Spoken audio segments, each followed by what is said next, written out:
प्रधान शिक्षक, प्रधान अध्यापक के टॉप 20 प्रश्न जो आपकी परीक्षा में सफलता दिलाएगी। यह सेट CDP का है, 5 सेट। भाषा, पहला क्वेश्चन, भाषा के अर्जन एवं विकास के लिए सर्वाधिक विकास अवधि कौन सी है? जन्म से पूर्व, प्रारंभिक बालावस्था, मध्य बालावस्था या किशोर अवस्था। क्या कहता है? भाषा के अर्जन एवं विकास के लिए सर्वाधिक संवेदनशील अवधि कौन सी है? जन्म पूर्व अवधि, प्रारंभिक बालावस्था, मध्य बालावस्था या किशोर अवस्था। इसका आंसर ए नंबर, ए।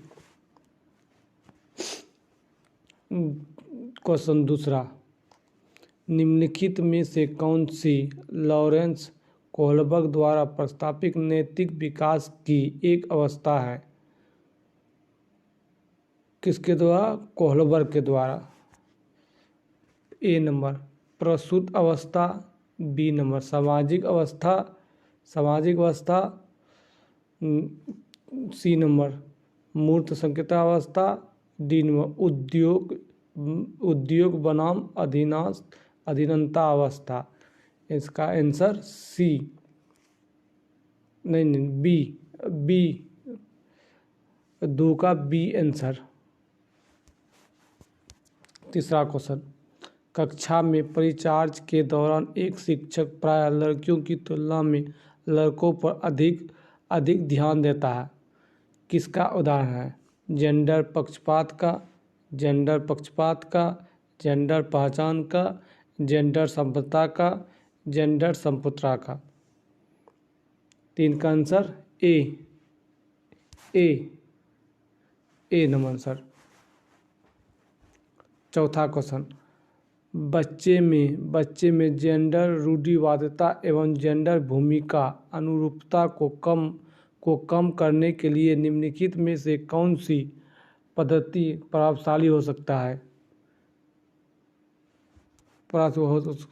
है?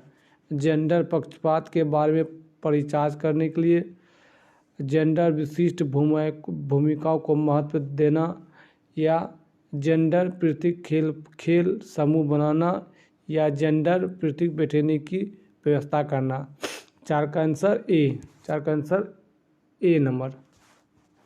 5वां क्वेश्चन, निम्नलिखित में से किसका मनोवैज्ञानिक ने बच्चों को ज्ञान के सक्रिय जिज्ञासु के रूप में देखते हुए उनके चिंतन में सामाजिक एवं सांस्कृतिक विषय वस्तु के प्रभाव को महत्व दिया है? पहला, जॉन बी वाटसन, लेव वाइगोस्की, जीन पियाजे या कोहलबर्ग। 5 का आंसर बी, लेव वाइगोस्की।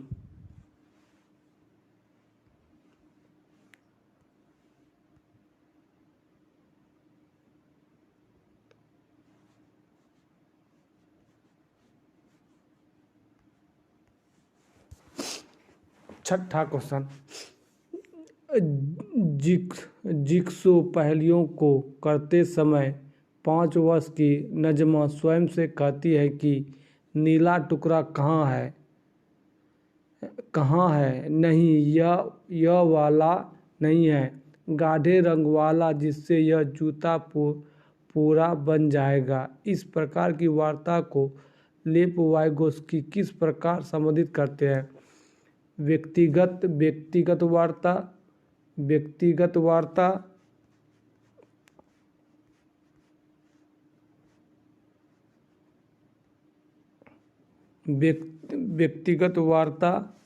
जेंडर से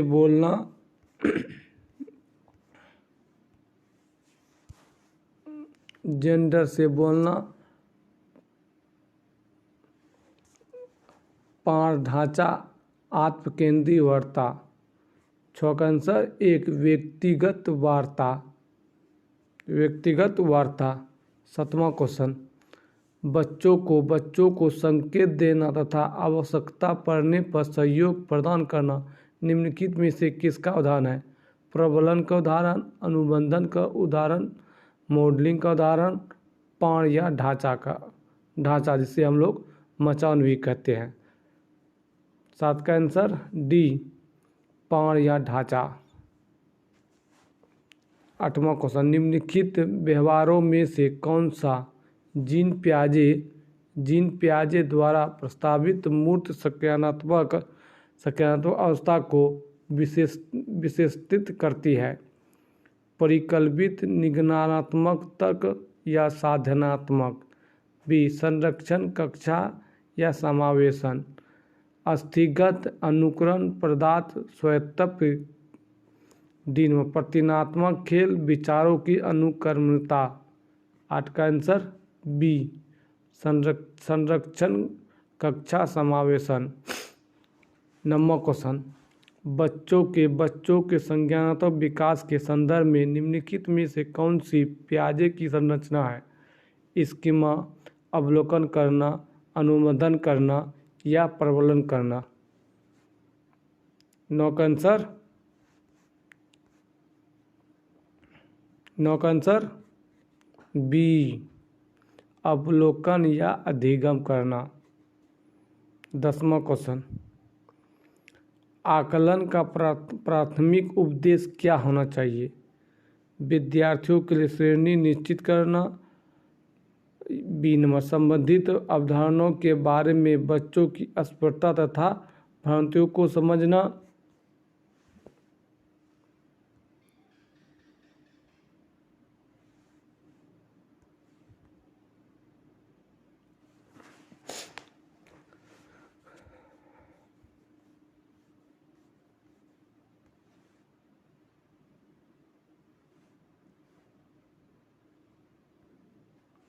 सी, विद्यार्थियों के प्रश्नों के आधार पर उनको नामांकित करना। डी, रिपोर्ट कार्ड में उत्तीर्ण और अनुत्तीर्ण अंकित करना। 10 का आंसर बी। 11वां क्वेश्चन, निम्नलिखित कथनों में कौन सा बुद्धि के बारे में सही है? बुद्धि एक निश्चित योग्यता है जो जन्म के समय ही निर्धारित होता है। बुद्धि को मानकीकृत परीक्षणों के प्रयोग से सटीक रूप से मापा एवं निर्धारित किया जा सकता है। सी, बुद्धि एक एकात्मक कारक तथा एक एकांकी विशेष है। डी, बुद्धि बहुआयामी है तथा जटिल योग्यताओं का एक समूह है। 11 का आंसर डी, बुद्धि बहुआयामी है तथा जटिल योग्यताओं का एक समूह है। 12वां क्वेश्चन, रूही हमेशा समस्या के एकाधिक समाधानों के बारे में सोचती है। रूही एक लड़की है जो हमेशा समस्या के एकाधिक समाधानों के बारे में सोचती है। इनमें से काफ़ी समाधान मौलिक होते हैं। रूही किन गुणों का प्रदर्शन कर रही है? सृजनात्मक विचार का ए नंबर, बी, अभिसारी विचारक, सी, अनभिय विचारक, डी, आत्म केंद्रीय विचारक। 12 का आंसर एक, सृजनात्मक विचारक का। 13वां क्वेश्चन, शिक्षण अधिगम प्रक्रिया में वंचित समूह में संबंधित विद्यार्थियों के द्वारा सहभागिता कम होने की स्थिति में एक शिक्षक को क्या करना चाहिए? पहला, बच्चों को विद्यालय छोड़ने के लिए कहना चाहिए। दूसरा, इस स्थिति को जैसे है स्वीकार कर लेना चाहिए। तीसरा, इन विद्यार्थियों से अपनी अपेक्षा को कम करना चाहिए। डी, अपनी शिक्षण पद्धति पर विचार करना चाहिए तथा बच्चों की सहभागिता में सुधार करने के लिए नए तरीके ढूंढने चाहिए। 13 का आंसर डी, अपनी शिक्षण पद्धति पर विचार करना चाहिए तथा बच्चों की सहभागिता में सुधार करने के लिए नए तरीके ढूंढना चाहिए। 14 का, एक समावेशी कक्षा में समावेशी कक्षा में एक शिक्षक को विशिष्ट शैक्षणिक योजना को ए नंबर तैयार नहीं करना चाहिए। बी, कभी कभी तैयार करना चाहिए। सी, सक्रिय रूप से तैयार करना चाहिए। डी नंबर तैयार करने के लिए हतोहाई होना चाहिए। 14 का आंसर सी, सक्रिय रूप से तैयार करना चाहिए।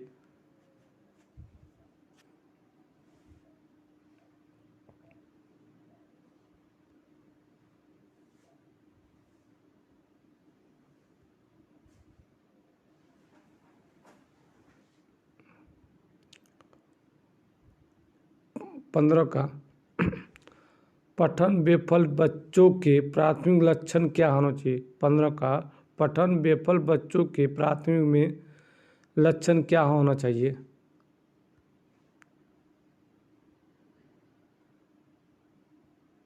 पहला न्यून अवधान विचार, दूसरा अपसारी चिंतन, पढ़ने में धारा प्रभावित, तीसरा धारा प्रभाव पढ़ने की अक्षमता, चौथा एक ही गतिविधि कार्य को बार बार दोहराना चाहिए। 15 का आंसर सी, धारा प्रभाव पढ़ने की अक्षमता होना चाहिए। 16 का शिक्षा का अधिकार अधिनियम, शिक्षा का अधिकार अधिनियम 2009 में उल्लिखित की गई समावेशी शिक्षा की अवधारणा निम्नलिखित में से किस पर आधारित है। पहला व्यवहारिक सिद्धांत, दूसरा अशक्त बच्चों के प्रति एक सहानुभूति अभिवृत्ति, तीसरा अधिकार आधारित मानवता परिप्रेक्ष्य, चौथा मुख्यतः व्यवसायिक शिक्षा उपलब्ध करा करके अशक्त बच्चों को मुख्यधारा में शामिल करना। 16 का आंसर सी, अधिकार आधारित मानवता परिप्रेक्ष्य होना चाहिए।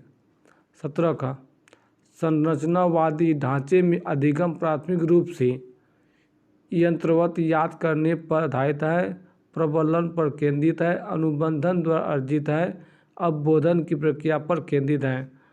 17 का डी, अवबोधन की प्रक्रिया पर केंद्रित है। 18 का अनेक घटनाओं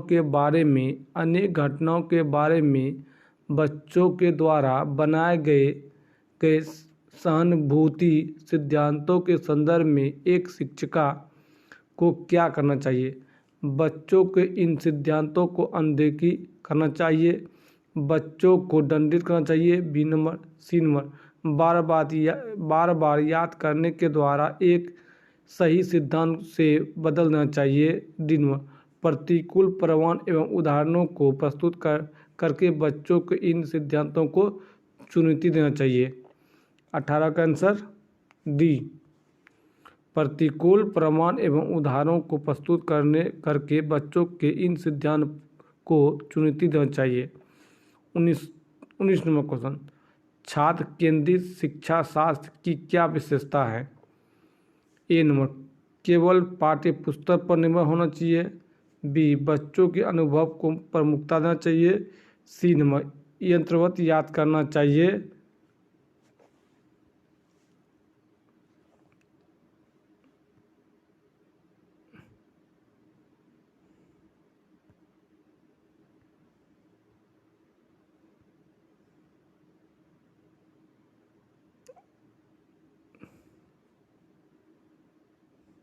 डी नंबर योग्यता के आधार पर विद्यार्थियों को नामांकित करना तथा वर्गीकृत करना चाहिए।